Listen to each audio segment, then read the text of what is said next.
31st night, এই রাতে কত রকমের রঙ্গ লীলা যে আপনারা দেখবেন।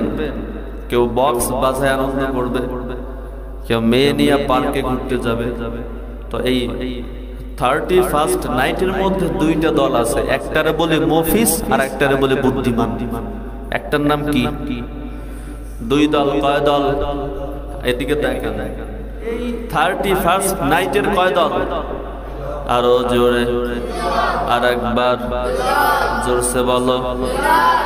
এক দলের নাম কি? কি নাম? আর এক দলের নাম বুদ্ধিমান। মফিজ কারা, বুদ্ধিমান কারা? তো মফিজ হলো ওরা যারা নতুন বছর পেয়ে খুশি হয়, কিন্তু এদের আফসোস করা উচিত ছিল, হায় রে আমার জীবন থেকে একটা বছর চলে গেছে। এই কথাটা না ভেবে যারা নতুন বছর পেয়ে খুশি হয়, এরা কি? এই বেটা চিল্লায় কি? এরাই তো মফিজ। আর বুদ্ধিমান কারা? যারা নতুন বছর পেয়ে আল্লাহর কাছে দোয়া করে, আল্লাহ গত বছরে এত বিপদ গেল, এই বছরের জন্য কোনো বিপদ না হয়, তুমি শান্তিতে রাখো।